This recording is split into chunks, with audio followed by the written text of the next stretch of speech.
Welcome back, everyone. Today, this is a little different. We're going to be taking on somebody else's project. A good friend of mine, he started working on a recap on this Powerbook 145B, starting with the display, which is usually where they go bad first. And he tore some pads off, and he just said, you know what? He didn't want to go any further with it, and I offered to lend him a hand. Because I've done these before, and I'll say this is a really good first try for somebody who's never done surface mount. That's not too bad. I'll see if we can doctor it up, though. It's going to be a challenge because I'm going to need to use my hot air gun, and I can't do that in such close proximity to the filters. So this is going to be a challenge. I'd have to pull it further apart. I'm not sure I want to do that just yet. But we'll take a look at it and see what we can come up with. But anyway, the guy who owns this is actually he's a really talented mechanical engineer. In fact, he used to work for Segway back when it was a real company in the U.S., right here in southern New Hampshire. And there's a photo of him that was used as a publicity photo for for some experimental vehicles they were building. In fact, if you've ever seen this photo right here, which I've seen even before I met him, that's him right there. He's driving that. Really cool guy. Very meticulous, very talented guy. But he doesn't have the soldering experience yet to do this level of work. This is a difficult one to do, I'll be honest. What he wanted to do was he wanted to change out all the electrolytics with tantalum caps. So I'm gonna try to do that for him as well. But I cannot solder in such close proximity to the polarizers and the filters, and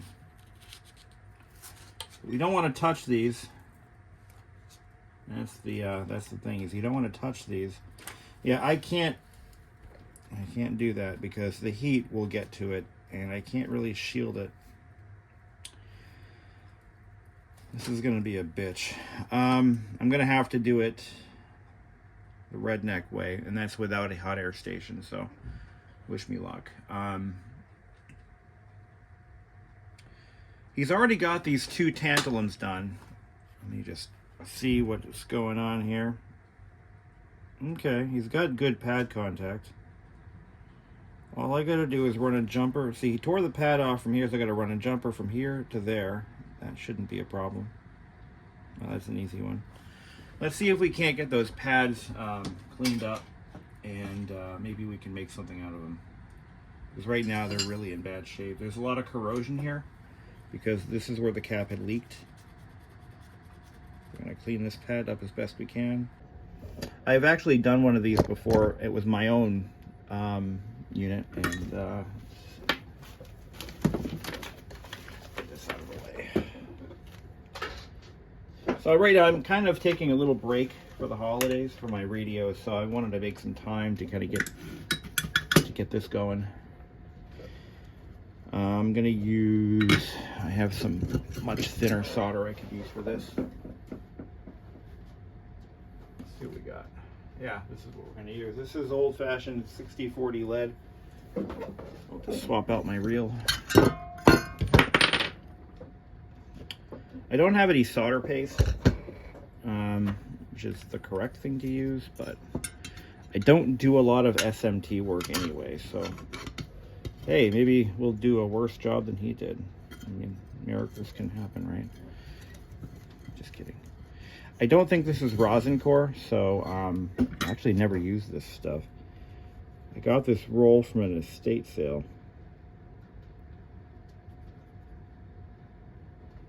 No, the pad's taking it, so that's good.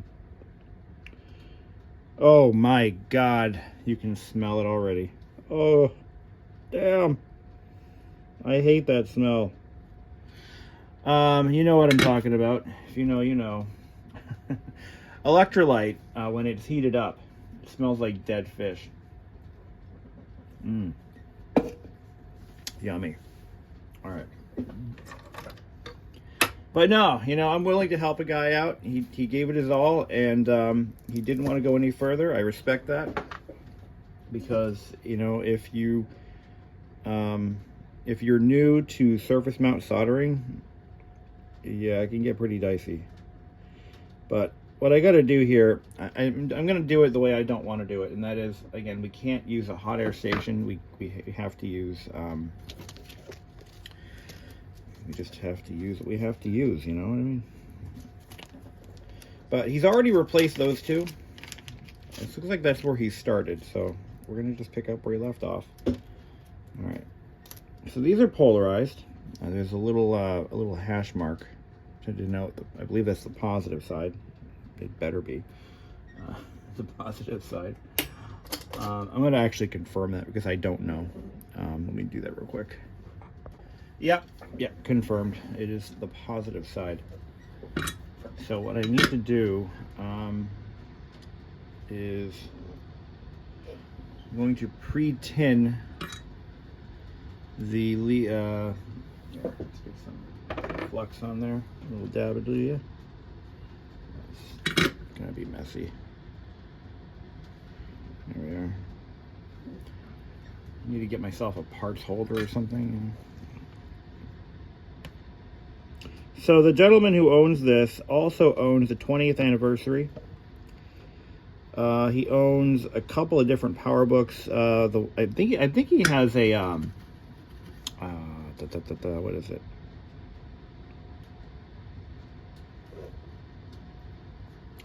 He's got one of the oh shit. Oh yeah, the 540. He's got a 540C, I think. Nice little unit. Very beautiful machines. He's definitely a collector.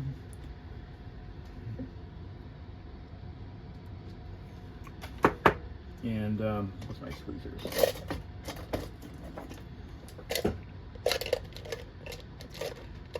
Let's see. Tweezers. There we go. Need two left hands. All right, there we go. Get myself positioned here. That's probably way too much solder, but it'll all work out in the end.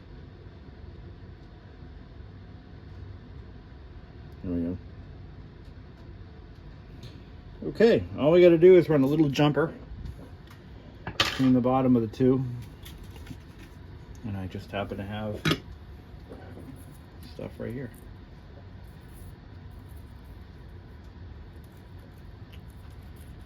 This is meltable insulating, solderable insulation on this stuff. Easy to work with.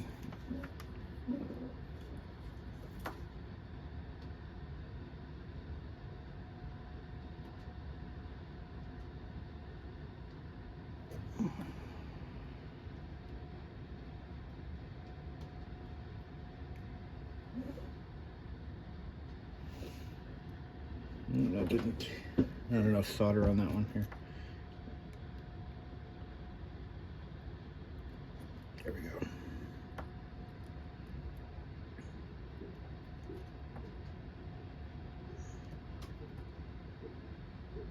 Yep. Unmistakable sound of one of my cats throwing up. It's just the cat owners.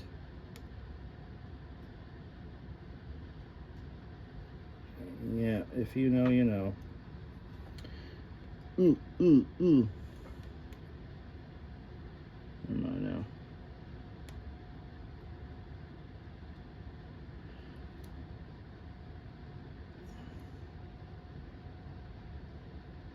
I think he used lead-free solder.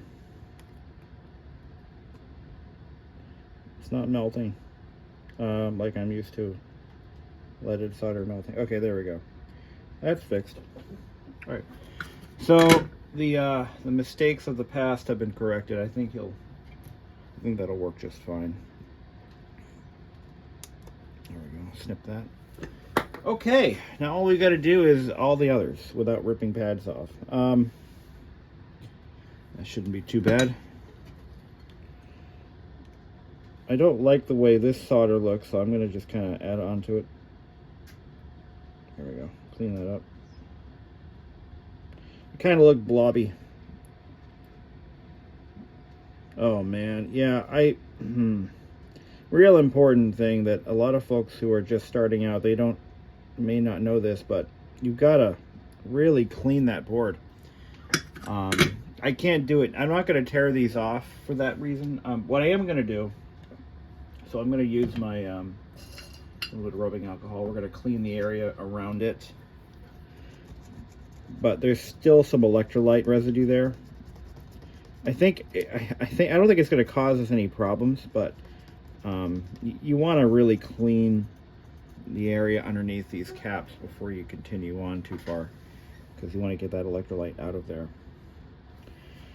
I don't feel comfortable using a heat gun here, even though I have a very nice heat gun, just because it looks like he replaced these ones on the top here. But I only see 3 caps that have been taken off, so because these look kind of uneven. So these are 35 3.3s. So 1, 2, 3, 4, 5, 6. There's 6 of them, all the same. All right, here's what we're gonna do then. We're gonna do these. I'm gonna take all 3 of these off. Okay, and we're going to do it very carefully. I'm going to put some flux down to help spread the heat a little better. That might be what he did wrong. I don't think he used flux. That does actually make a difference. I hate surface mount. Did I ever say that? I'm telling you now.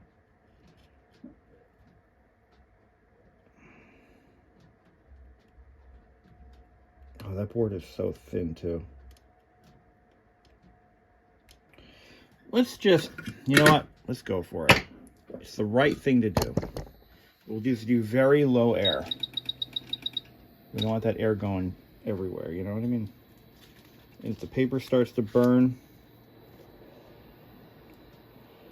then we'll know we screwed up.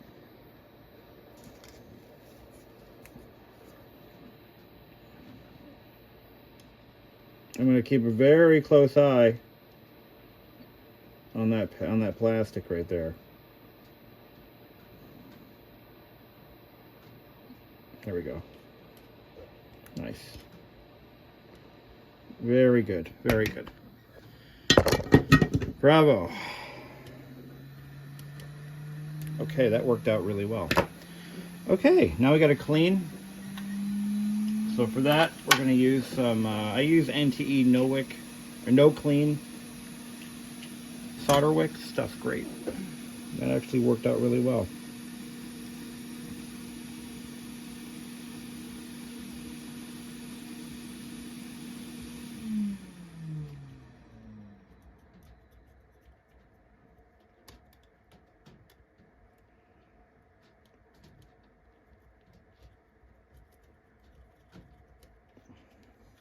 And all that black stuff, a lot of that is actually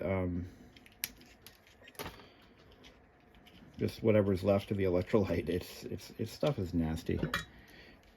Causes corrosion.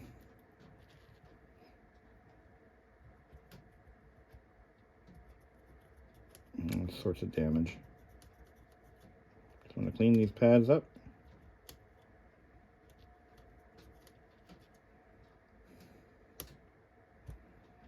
There we go. Now, hypothetically, if he came to me and said, hey, can you do my 20th anniversary Mac? I don't think he's going to do that. I think he actually had it done by somebody else. But if he did say, if he said, hey, yeah, could you do that for me? I'd be like, no. No, I don't think so. Yeah, totally not insured for that. No, I won't touch one. Too risky. Too risky. That's a lot of money, and I'm not willing to pay for it if it goes south. So yeah, there's a little corrosion damage to some of these pads, but it'll all work out in the end. So what were these? These were yeah, they're all the same, right? Okay, so let's lay down some fresh solder.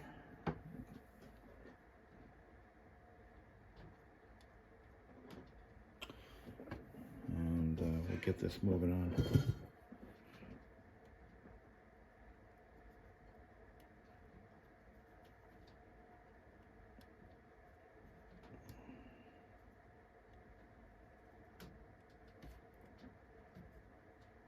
Okay. Pull out 3 of these. There we go. So the stripe on your electrolytics denotes negative. On your tantalums, the stripe notates positive. So yeah, right? Okay. And the board is clearly marked positive, negative, which is kind of cool. Pop these in.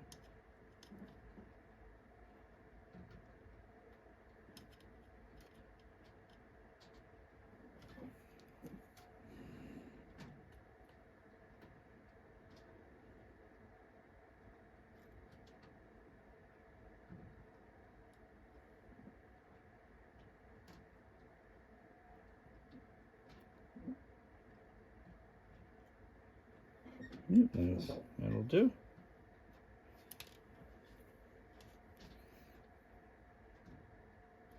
One of the benefits of using tantalums, assuming they're electrically compatible, is the fact that they'll never, well, they will likely never fail. Whereas if you go back with electrolytics, at some point in the future, they will need to be done again.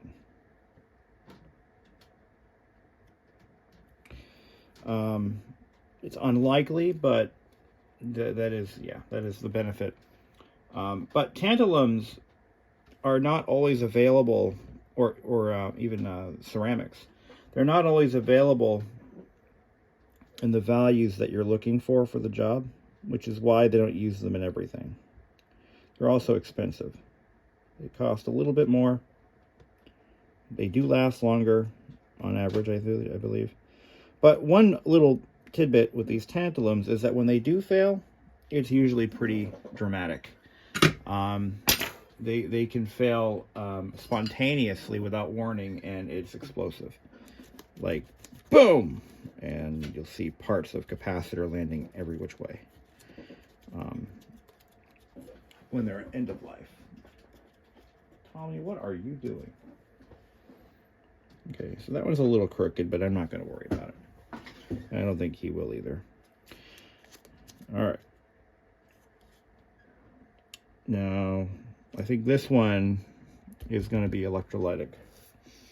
Let's do these 3 here. They're the same value, so my hot air going, and we'll rip them off like a Band-Aid.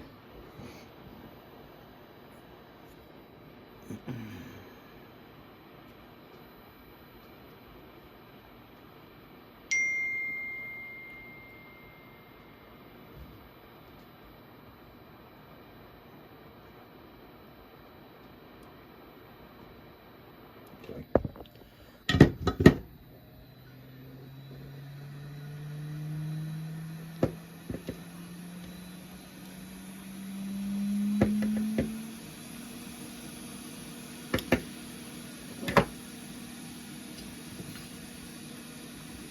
So I do not do caps on computers. There's actually a gentleman out in Rochester, New York, who does a very good job. And all he does is caps on vintage computers. Because here we are in 2023, and a lot of this hardware is getting to be the point where, age-wise, you're getting to the point where your capacitors are all failing, and it's taking out this vintage equipment at a faster rate than anything else. So it's nice that there's a shop that is dedicated to the art of just recapping old computer equipment. And it's Rochester of New York on Facebook. I'm sorry.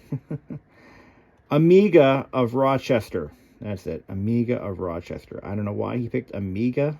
Maybe because he specializes in Amigas. But all he does as a full-time job is recapping old computers. And I actually met the gentleman at VCF. Very nice guy. And we talked a little bit about, like, because I do vintage car stereos, and that's all I do. And he just does computers. And I said, that's cool. We can all coexist. There's plenty of work to go around.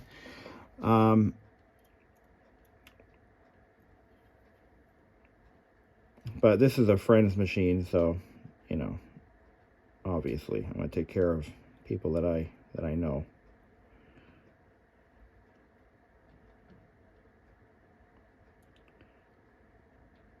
Okay. So we got 3 more. A little bit of honey on there.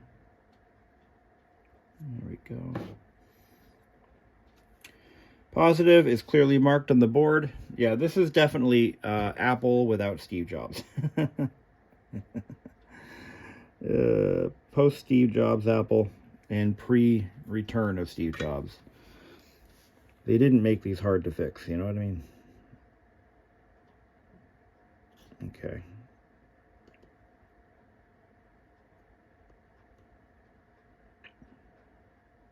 That's a little off.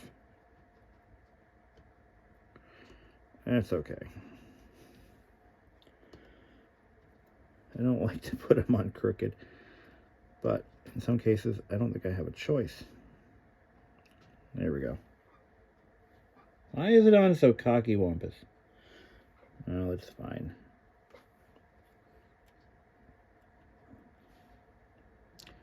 I feel, you know, the guy who owns this, he just felt so disheartened by this project, like so discouraged by it, that he's like, you can just have it. I'm like, no.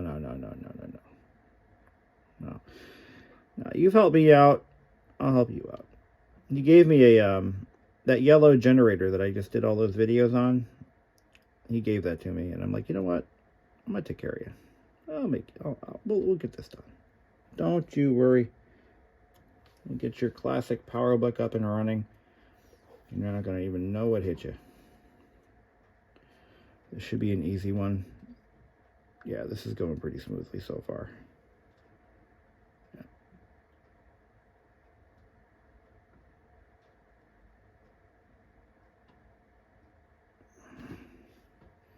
I like to lay these down with a hand soldering iron because I don't know. I don't like putting heat guns to these boards if I don't have to. All right, that's just gonna have to be. That's just how it's gonna have to be on there. It's not perfect, but you know, it'll work. All right, there you go. All cleaned up. Now we got to do this 2235. He bought all the caps. He bought them all. And what's this one? It's like a 2235, unless there's an electrolytic one in here somewhere. He did have to use electrolytics in some areas. Bought all the stuff from Mauser, so it's all quality stuff. So I don't have to worry about junk parts or anything like that. 2235 tantalums. Okay.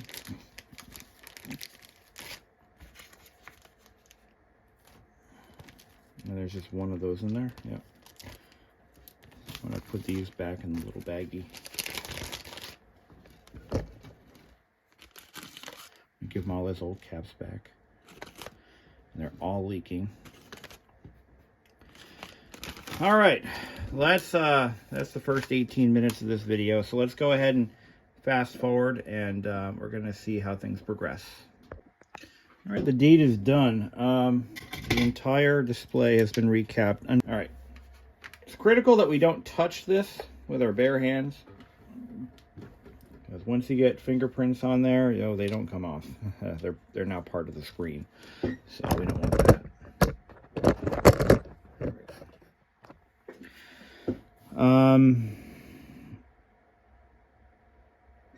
Yeah, we don't want to do anything extra, because we could actually make it worse.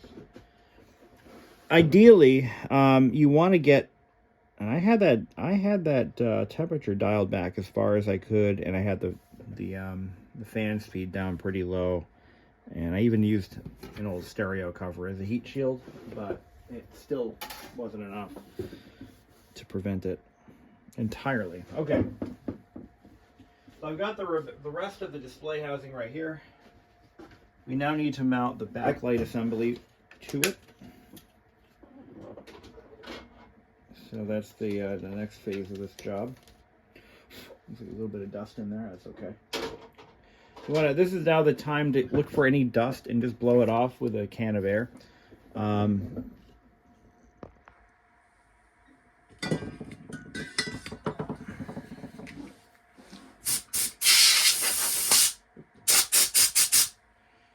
Make sure it's nice and clean. I see a little spot there. I want to kind of get off that.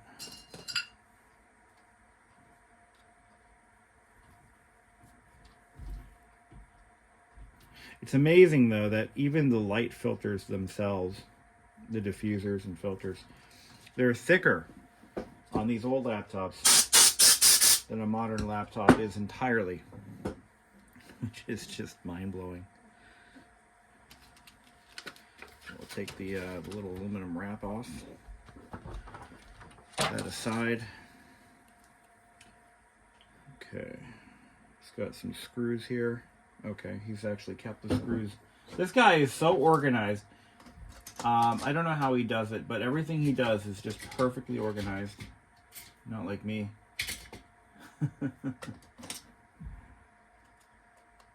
It's actually annoying how organized this dude really is. And everything he does, it's just, it annoys me because I'm not that way, and I wish I was. All right, so this should just drop on. Let's make sure there's no, oh, I see a hair. Let's get that out of there. All right, that should do. Just drop it on like so.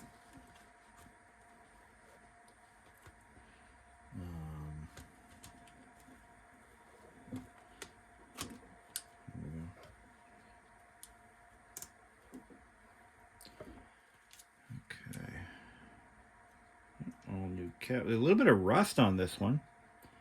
I wasn't expecting rust. And we just squeeze it, grab a pair of needle nose pliers, and go like that.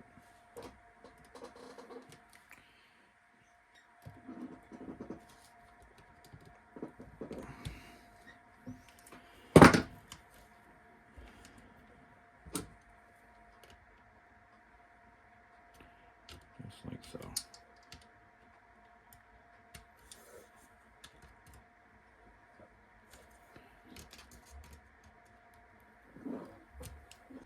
I just noticed there's a little rust spot right here, and it's actually caught. There's one over here too, and it's corroding.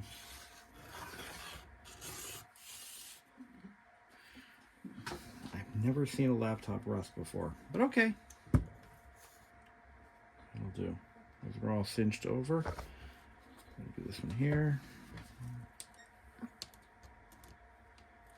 Bingo and bingo.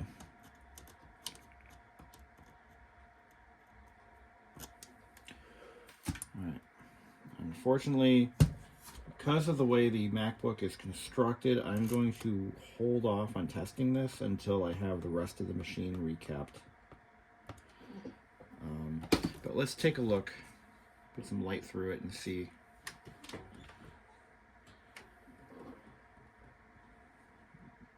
Yeah, this should be fine.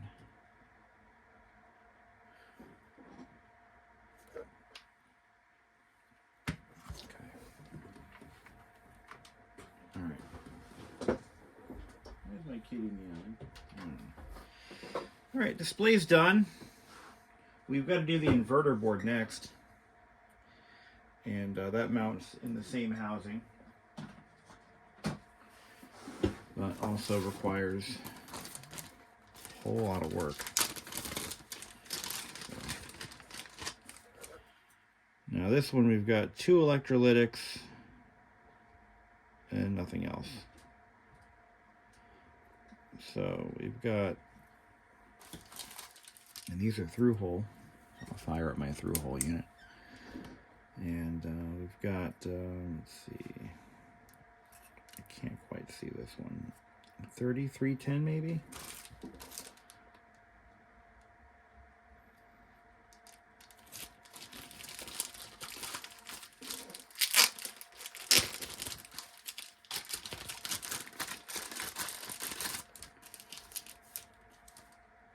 $33.16.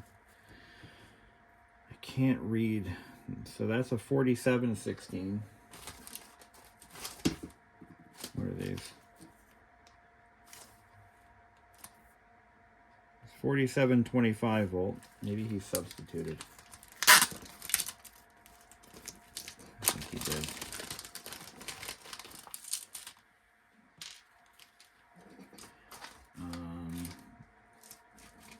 This is all they had for caps. No, we already used those up. Use these up. Yeah, I think he might have actually substituted. Let's see, 33.16. All right. Let's pull these out and see what they are. All right.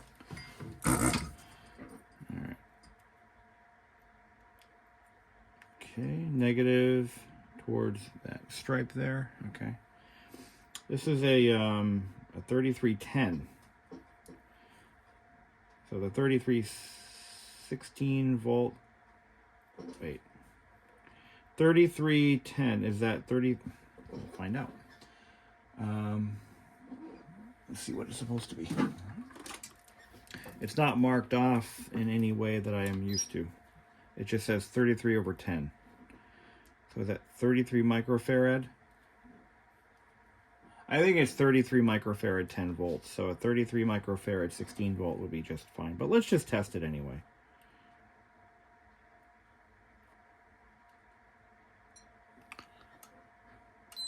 It's actually a good cap, 34 microfarad. So that answers that question. Now the replacement in 0.09 ESR, that's pretty decent.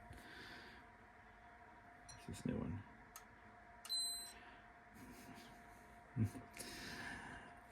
20 percenters. It's 30 microfarad. This is actually worse, higher ESR and worse than the original. Unfortunately, that is a very common reality. They use, some of the older ones used a really tight tolerance cap, but we're going to put the new one in anyway.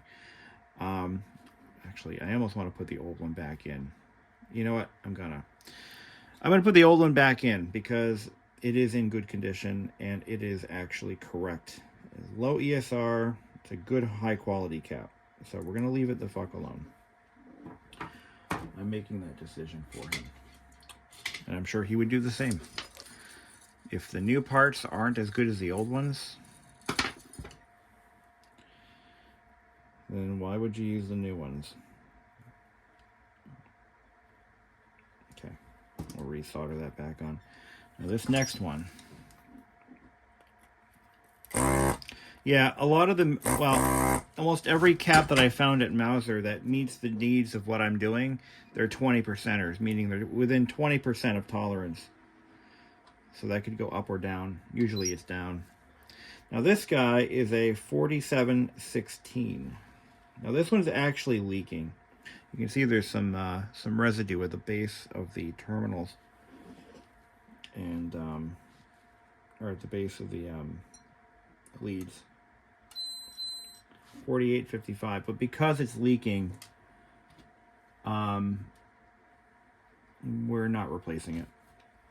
We are replacing it, sorry. So it's going to be this guy here, 4725. So what's this supposed to be? 47, 16 volt. This is a 25 volt, which is fine. I might actually have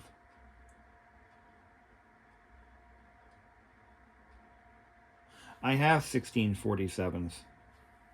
But let's see what this one looks like. I could change my mind.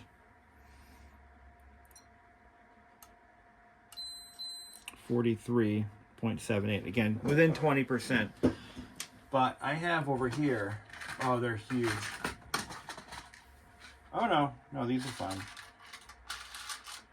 Yeah, I've got the correct one right here. I think he substituted because I don't know why. But we'll put one of mine in. Let's see what it reads. 4582.82. Good ESR. And his was what? 43? Whichever one wins. 43. We'll use mine. Yeah, that's what we'll do. It's a little bit thicker though. That might be the problem. It's a little bit taller. Will it fit?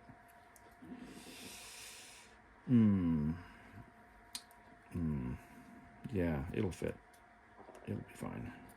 Okay. So we'll put those in. So I'm gonna put this in this bag of, oh, I should have a cup here. All these old caps. All right, we'll solder that up and we'll put the display back together. Moving along nicely. Okay.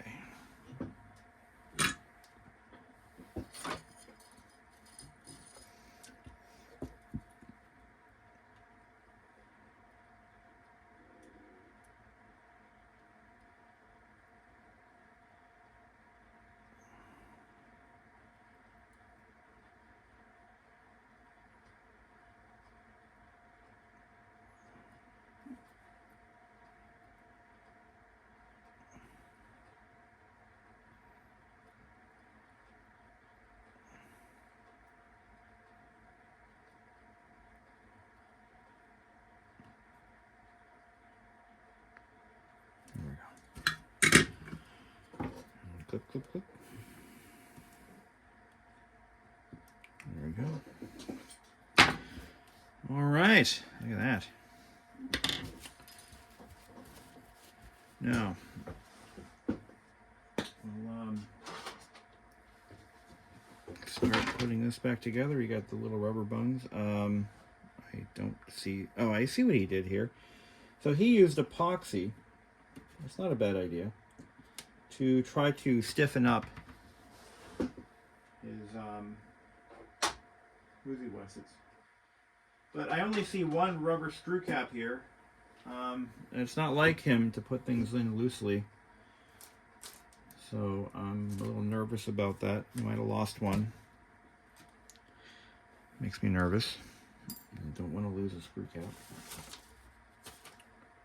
The rest of these caps, this one's empty. The rest of these are going to be for his logic board and or the interconnect board. Those are all his old ones. I got 3 of these left. Maybe he bought extras. Oh, what's this? 1633. Wait.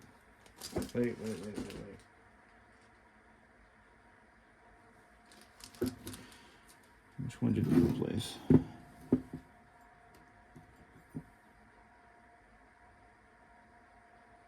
It's a 1647. And this was the 1633. No, that was a 1030, whatever. It's good. We're going to leave it alone. Here's his display screws. Here is the inverter board cover. And the inverter board screws. This is going to be the display. Oh, there's a screw cap. So we found one that was loose. Okay. These are external screws right here, I believe. All right.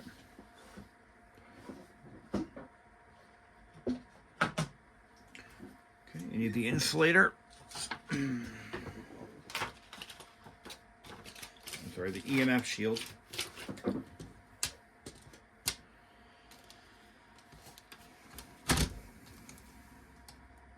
The inverter board actually goes inside the chassis, not in the display. That's one of the very unusual aspect of the. Oh, where's the display cable? I'm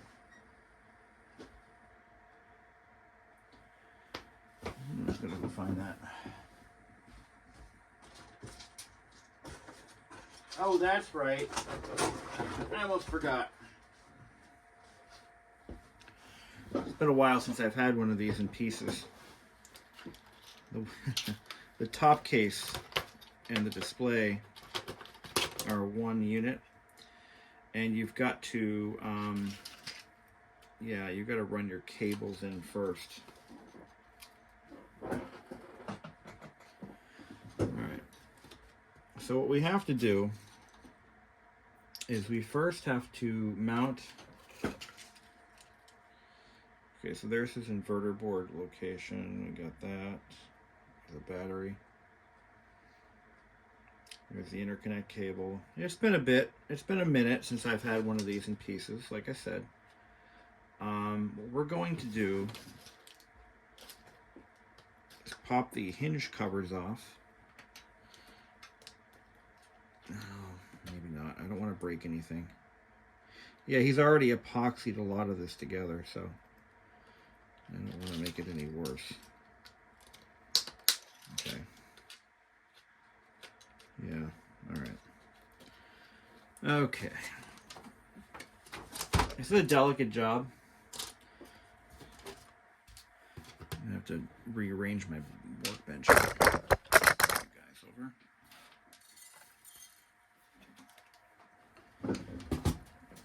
So this has to go on first, like that. And make sure that those cables are routed properly. You don't want any pinched cables. And then you've got the EMF shield. That goes on like that. Okay. Then you want to connect your display cable. Okay. The display cable goes like that. Although for some reason I think it goes behind the hinge, not in front. No, maybe not. Maybe not. There's no posts or anything for it to attach to.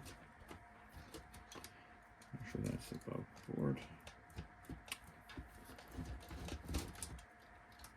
So one of the biggest weak spots for this series of Powerbook is these 4 hinge mounts. They're always breaking apart. It's almost inevitable. Unfortunately, it is what it. Not to overuse the expression, but unfortunately, it is what it is. Truly is what it is, in the worst possible way. There's just no avoiding it. So if you have one that's intact, like this one, you can reinforce the breakage with epoxy. You can sometimes hot melt or fuse some of it together if you're lucky. It's just it's a pain in the ass. It really is. I gotta find a screwdriver for this. All right. So if I'm not mistaken, the 2 inner screws go in first. Out of the way. Yeah, these are not the funnest to work on. But is there enough clearance between here and there to make that? No, that doesn't go there. This cable actually goes over here to the side. That makes more sense. Yeah, that's what I'm thinking.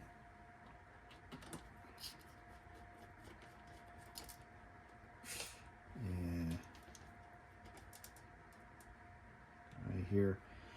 I hear some cracking going on there. That's the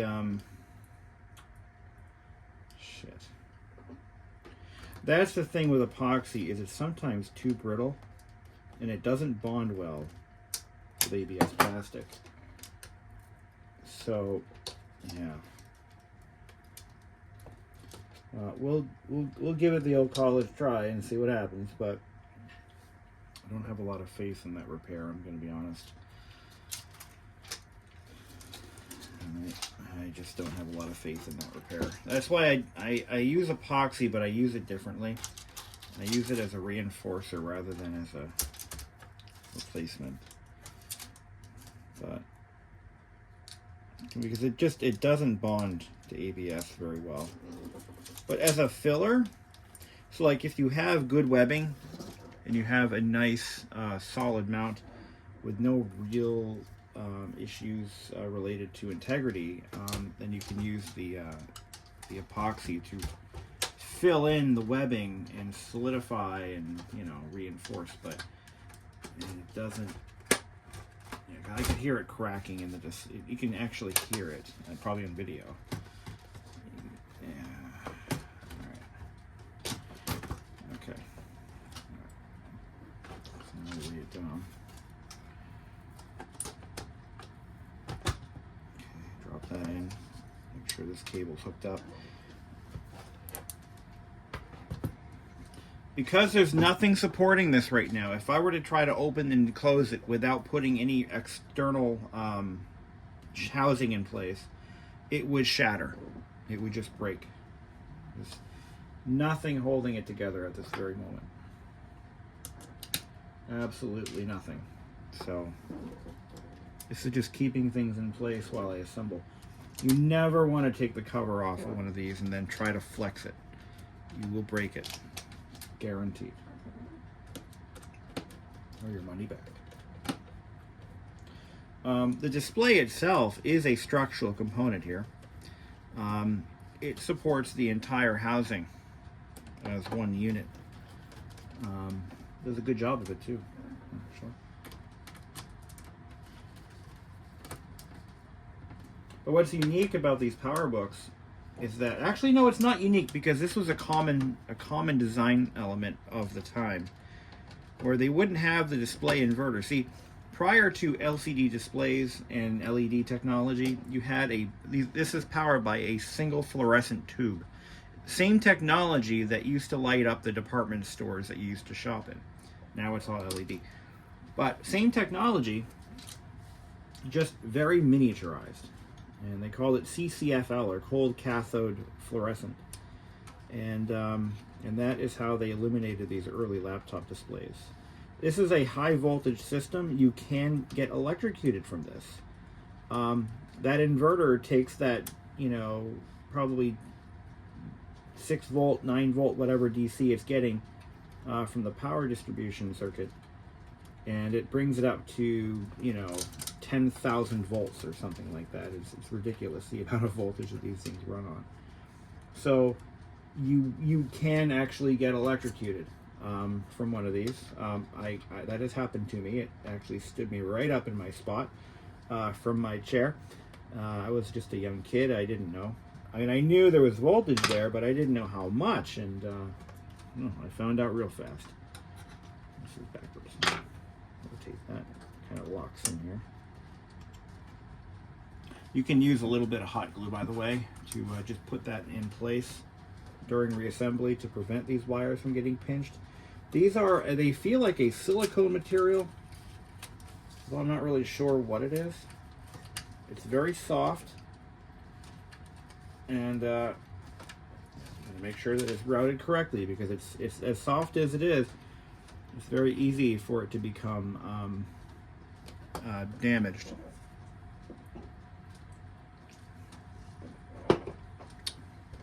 Waiting for my hot iron to warm up. Let me make sure I put those screws in the right place. Yeah, I did.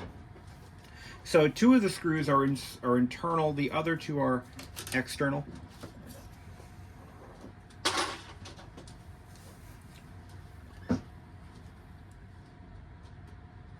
Give it a minute. All right. So now what we're going to do is we're going to put a little bead of hot glue on this, just to keep it from falling off while I put the unit together. Just going to keep it in one place. There we go. As a non-structural repair, that is just to keep things together quickly and effectively. Take the glue strings out. Easy to undo if we need to get back in there again. Just pop it off. I love hot glue. It's like Mother Nature's. It's actually not. But okay. All right. Let's take a look at our display housing. This is a 93 model. A little bit of rust here. That tells me that that rust is definitely nothing new. It's been there for a bit. This was probably stored in a basement or a garage at some point. They like to crack around here and here. That's an easy fix. That's not the issue. Make sure that the latch is movable. And just kind of snap it in. Just snap together. These were very expensive machines in their day, and they were actually quite nice. When I got my first Powerbook, yeah, this goes internal. I think I know where this goes. Don't know why it's over here. But yeah, when I was younger, I had one of these. I bought it from one of my teachers, actually. She wanted to get rid of it, and I'm like, I would love an old Powerbook. Well, at the time, it was probably maybe 8 or 9 years old. It wasn't that old. And, well, yeah, that is pretty old, isn't it? It was a 92. I got it in like 99, 2000, so it wasn't that new. But, ooh, yeah, no, epoxy's not, it's not going to do it. And there's a crack right here. Look at that. I thought I saw a crack in there, and it opened up when I screwed down. So let's... And that's why I don't buy these. That's why I don't do much with these older ones. Because... we can fix this later. We don't have to worry about this right now. We can reinforce it. We can doctor it later. Now we just need to close it down. Okay, I don't know. Oh, yeah, he's got the other one right here. Okay. Yeah, this is unfortunately just how they come. I don't remember where this goes. I'll figure it out. A lot of corrosion here. I see he tried to epoxy a lot of this. That looks like epoxy to me. There's a massive crack right there. This is, like I said, this is why I generally don't mess with these old Powerbooks anymore, because age has not been kind to these units. Oh, this one had a leaking battery too. I'm gonna try to, we're gonna melt this together. I'm gonna start by putting a couple of stitches in there, little cross hatches over the crack in both directions. And then what I'm going to do is I'm going to use my my plastic soldering kit, and I'm going to, no, maybe not. Maybe I don't have to do that. Yeah. Unfortunately, there's just not a lot you can do with these when we get to that point, because the plastic is just so damn brittle. It seems to be holding its own.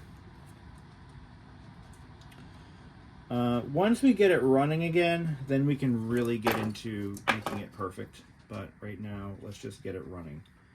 So we're going to put all of our... so that snaps on like that. We want to put all our contrast brightness controls all into one direction. Same thing on the switch here. Okay, we're going to plug in our backlight. Like so. Oh. Oh, it looked like he had a hinge broken off. Oh, that's scary.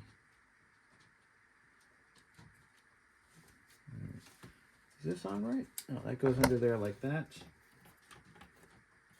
And then this goes on like so. It snaps on. This is your CMOS battery right here.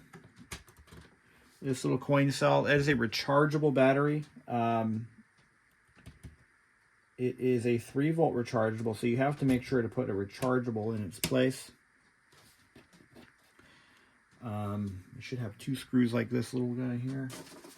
I'm sure they're around here somewhere. I see one. Maybe they're in the bag. No, those are our external case screws. I don't know what that cap is for. This has to go. This is your high. This is to protect you from high voltage exposure. When you go to open this up, some of those caps can hold a real punch, and you don't want to get punched. No, I don't. Those screws in. There should be 2 of these. I don't know where the other one is. Here somewhere though. You had this all organized, and I completely screwed up its organizational abilities here. Okay. Oh, there's the other. Is that the? That's the other one. There's the rubber grommet that fell out.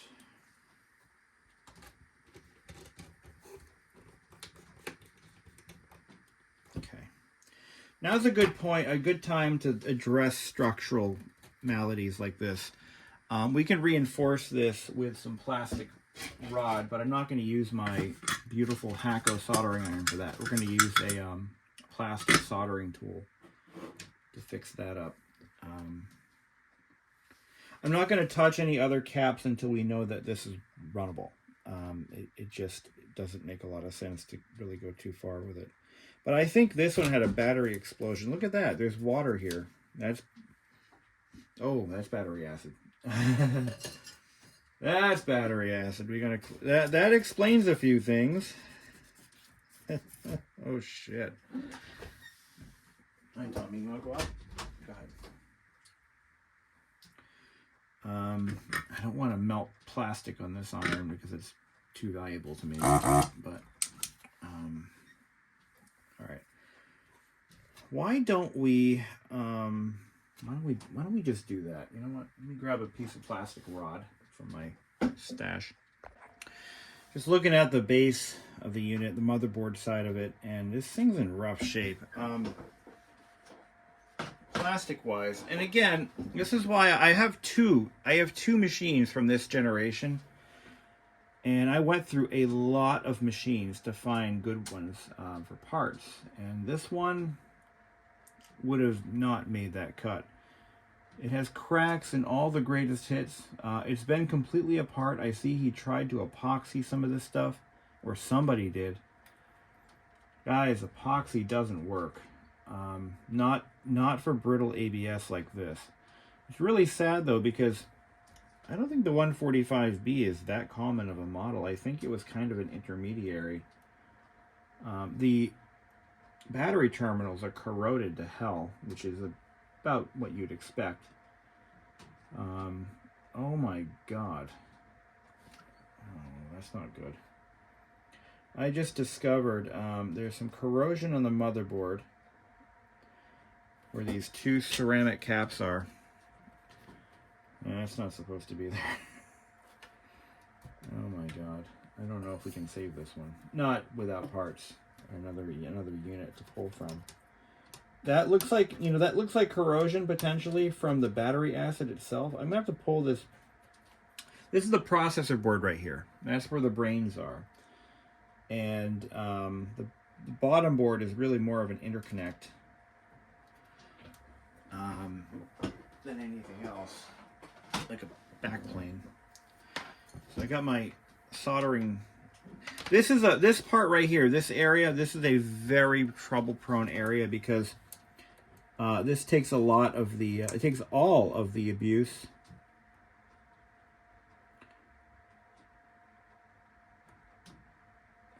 It's not really all that hot yet, is it?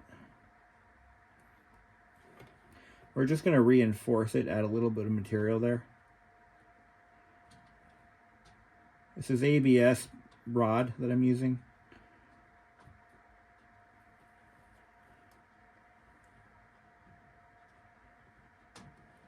It's got a nice smoothing tip on it. There's just going to kind of contour that into the crack and add a little material.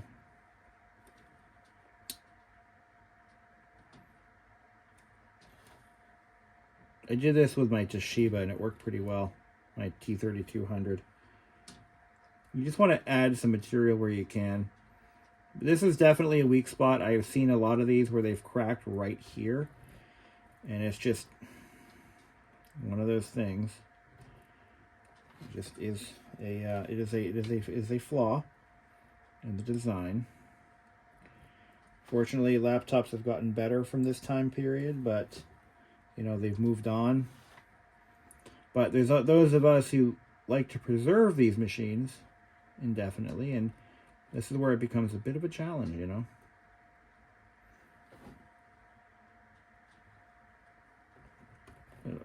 These plastic welding irons aren't as hot as your, you know, your standard soldering temp. I'm going to try to do the same. If I get this thing running again, then I'm going to try to do the same. Actually, I can't because he tried to epoxy it, so that made it a little bit harder.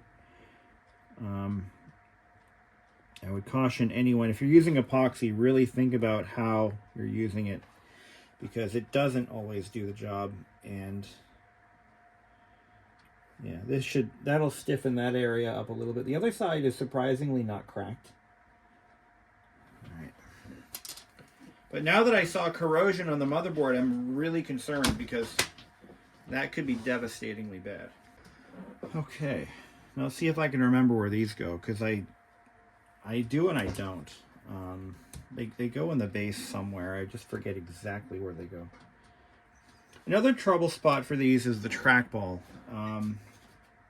Yeah, the silicone rollers, they tend to break. Or no, they don't break, but they fail.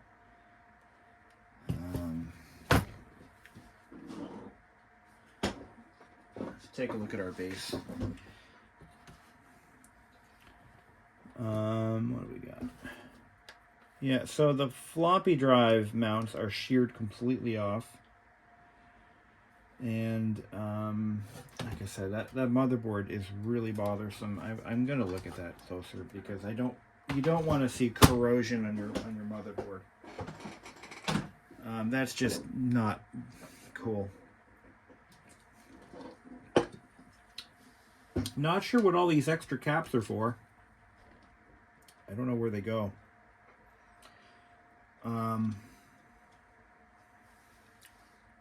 don't believe there's any electrolytics in the machine. So that'll be interesting. Let's see what that's all about.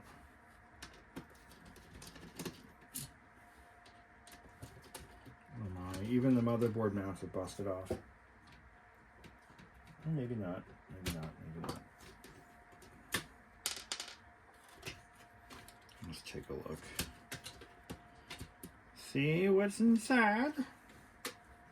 Yeah, once we get it running, I mean, that'll be, you know, that'll be a slam dunk, you know, but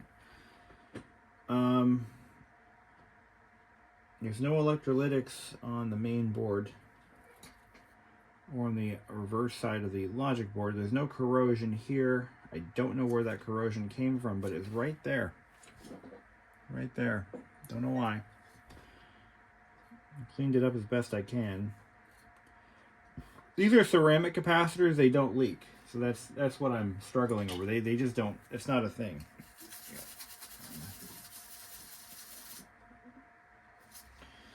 Okay, I guess at this point, we just need to test it out. Where do those stand up? Where do these go? I don't remember. Where do these go? I do not remember. Yeah, the floppy mounts are busted clean off. We can fix that. I think we can fix that. I think we'll be all right. I think we'll be just dandy. So I'm sure there are some electrolytics in the floppy drive because I do recall there being electrolytics in those. Oh, that broke off. I'll have to fix that.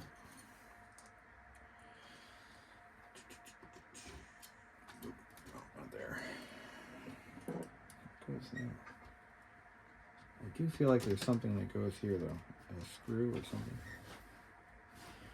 something. No, the support's busted off and missing. Oh my god.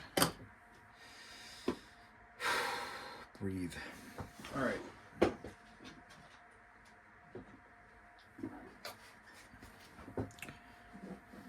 So. Where do these go?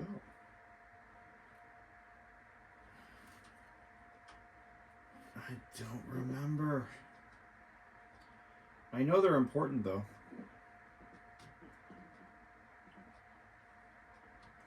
That I know. I know they're important. I just don't remember where they go. You know what? Maybe they go under the inverter board.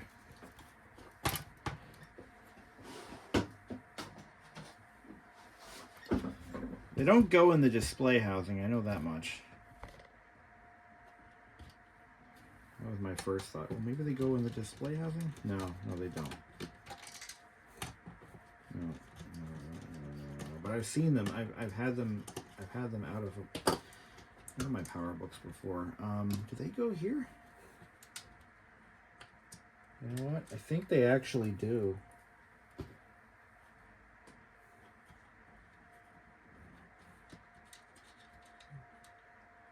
No. It doesn't make a hell of a lot of sense though. Why would we need these here? I don't know, guys. I know they go somewhere. I'll just put them here, just so I don't lose them. He can figure it out later if he wants to. There we go. We'll pass it off to the next guy. Machine's owner. Where do they go?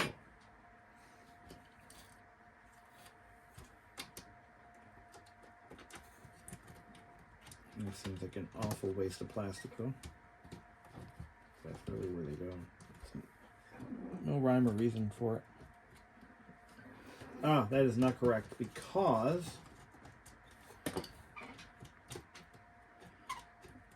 oh, I misaligned everything here.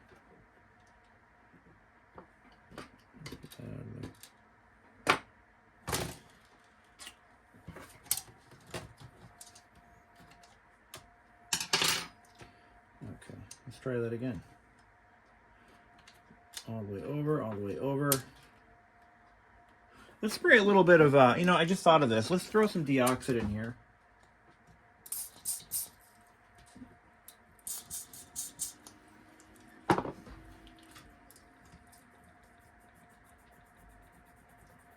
There we go. Yeah. There we go. Let's try to get those lined up again. We're almost ready to power this up. I cannot wait. Be a nice little Christmas gift for him, you know? There you go, buddy. Now party like it's 1989.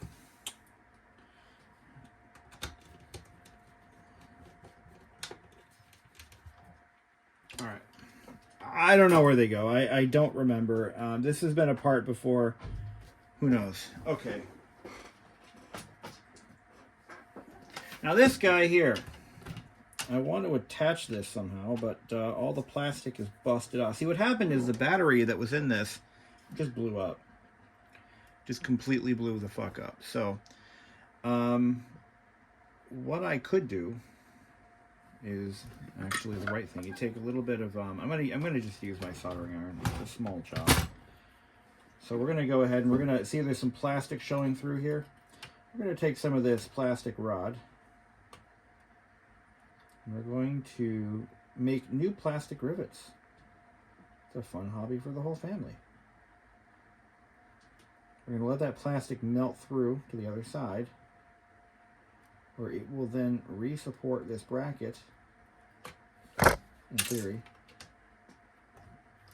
Make sure we line it up right though, but we have to get it just right. Yeah, you know what, it's just not enough.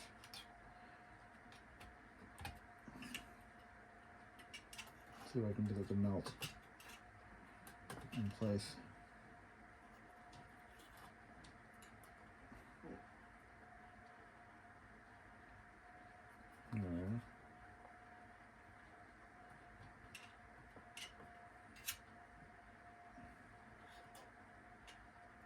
Yeah, don't breathe that in. It's like cancer, okay? It's a great way to give yourself cancer. We're almost there.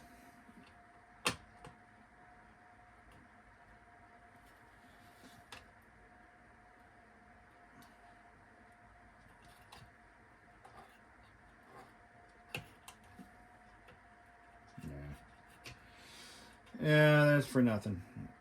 That's not going to work. Nice try, though. Actually, that actually did work. That actually worked. Hey!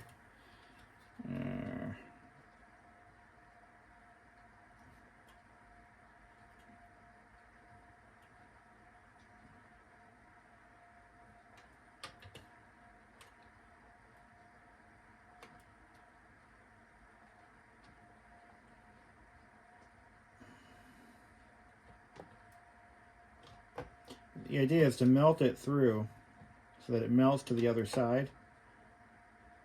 Right? And then you want to form a plastic rivet head.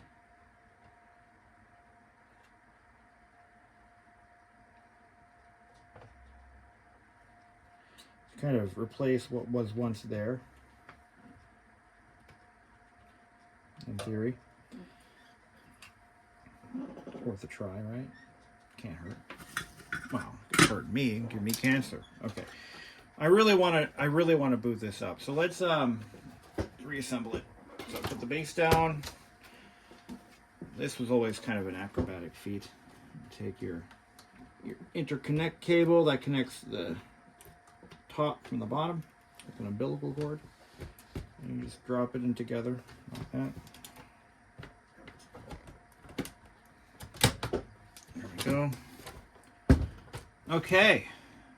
I'm not going to screw anything together yet because why bother? Actually, no, I should, because I need structural integrity between the top and bottom half. So we're going to put the screws in for that, and we're going to light it up. Hopefully not literally. Thanks. And I don't know the condition of the hard drive or anything. We're going to find out together, won't we? That hard drive is probably... I need to zap this with a magnet. There we go. Little magnet action. Thank you very much.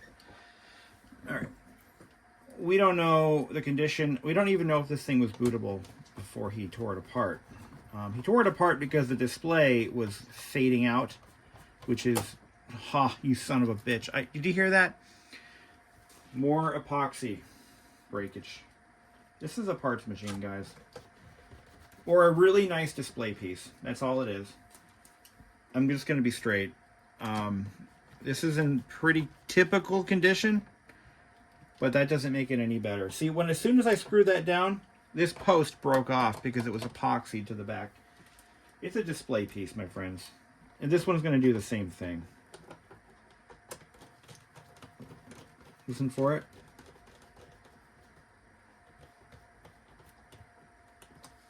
It didn't break, but it will. We can, if this thing works, we can try to repair all of that with melted ABS plastic. Just throwing that out there. That might be an option for this machine. So, yikes. All right, let's get this thing powered up, shall we?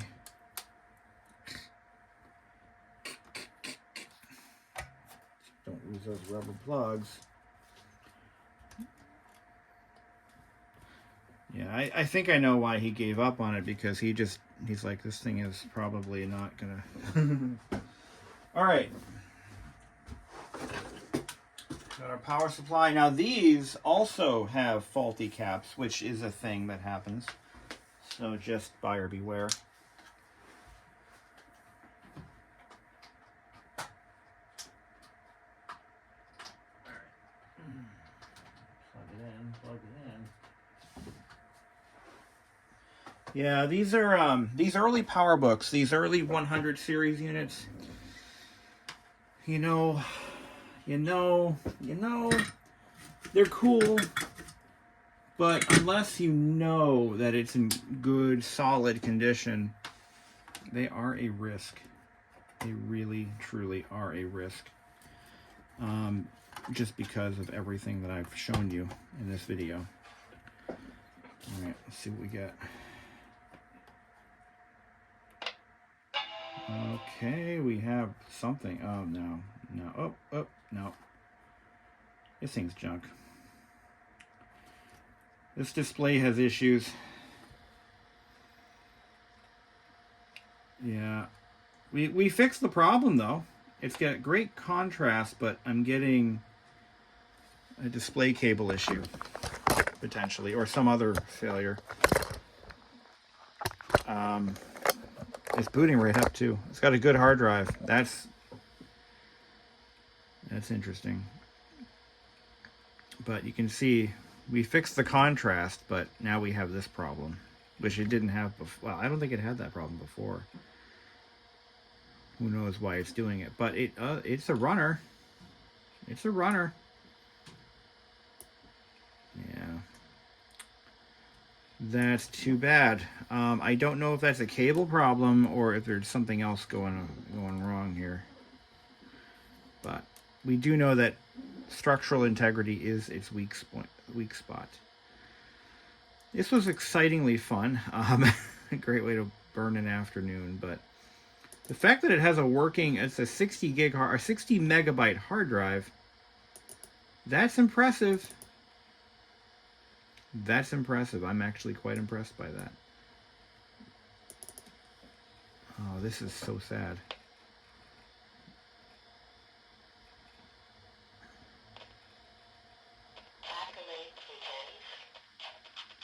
I don't have this game.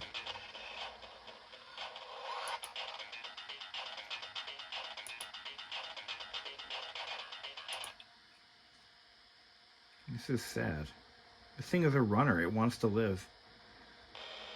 We've done everything we can for it, though. I don't know what else I could do.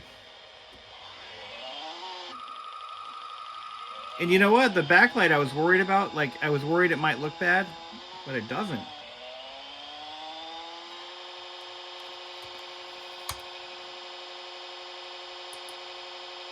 Alright, how do I get out of the game? That's one way. I want this game. Let me see if I can copy that floppy. I need a floppy disk.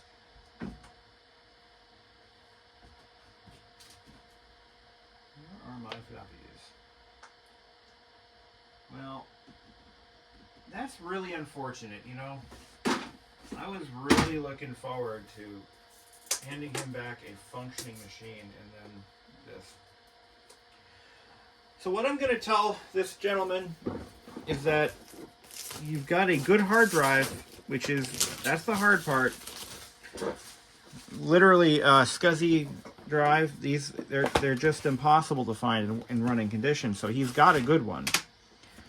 So I would say this. Find another machine. The display's no good. I mean, what else can you do? I mean, what else can you do? You could probably try to reseat the cable again. That might be worth a shot. But before I do that, I'm gonna try to copy that game. Let's see if his floppy drive is any good. That's another weak spot too. Erase this floppy disk. The floppy disk is working.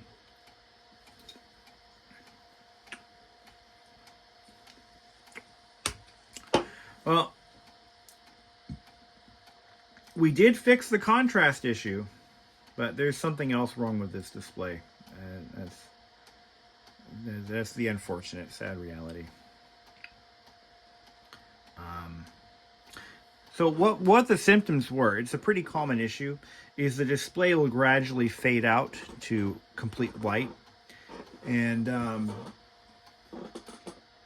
these sliders wouldn't work correctly, and now they do. Ooh. The hell?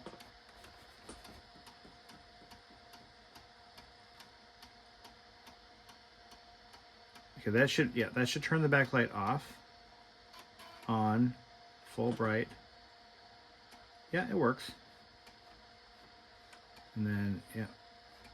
Yeah, that's working great. Okay.